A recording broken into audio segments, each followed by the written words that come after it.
पुरी की जगन्नाथ रथ यात्रा एक प्रसिद्ध धार्मिक उत्सव है। हर साल आषाढ़ मास में भगवान जगन्नाथ भाई बलराम और बहन सुभद्रा भव्य रथों में नगर भ्रमण करते हैं। लाखों भक्त इस यात्रा में शामिल होते हैं। छोटा बालक अर्जुन पहली बार अपने माता पिता के साथ रथ यात्रा देखने आया था।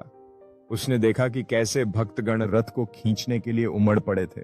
वह भी भगवान के रथ की रस्सी पकड़कर खींचने लगा। उसके चेहरे पर आनंद और श्रद्धा थी। वह बोला, माँ, आज मैंने भगवान को पास से देखा। माँ मुस्कुराई, हाँ बेटा, यही है भक्ति का सुख। अर्जुन के दिल में भगवान जगन्नाथ के प्रति प्रेम और गहरा हो गया। उस दिन वह रथ यात्रा उसके जीवन की सबसे सुंदर स्मृति बन गई।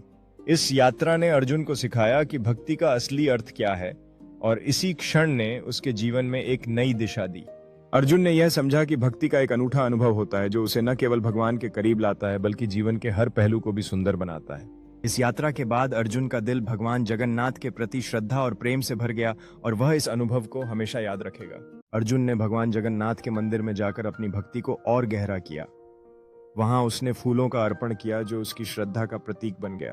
अर्जुन ने महसूस किया कि भक्ति सिर्फ एक परंपरा नहीं है बल्कि यह परिवार और स्नेह को एक साथ लाने वाला एक मजबूत धागा है।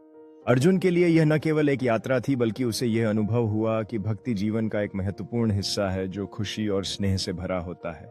वह अपने दोस्तों के साथ प्रसाद बांटते हुए खुशी महसूस कर रहा था और उसकी आंखों में जीवन की सुंदरता को देखने का एक नया दृष्टिकोण था।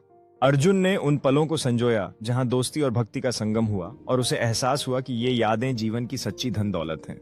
रात्रि के शांत क्षणों में अर्जुन ने अपने दिल की गहराइयों में भगवान से एक और इच्छा मांगी कि वह हमेशा ऐसे अनुभवों से भरा रहे। सुबह की पहली किरणों में अर्जुन ने प्रार्थना की कि उसे भगवान की कृपा हर कदम पर मिले और वह उस भक्ति के अनुभव को हमेशा याद रखे। भोजन के दौरान अर्जुन ने रथ यात्रा के अनुभवों को सुनाते हुए अपने परिवार के साथ उस दिन की खुशियों को फिर से जिया।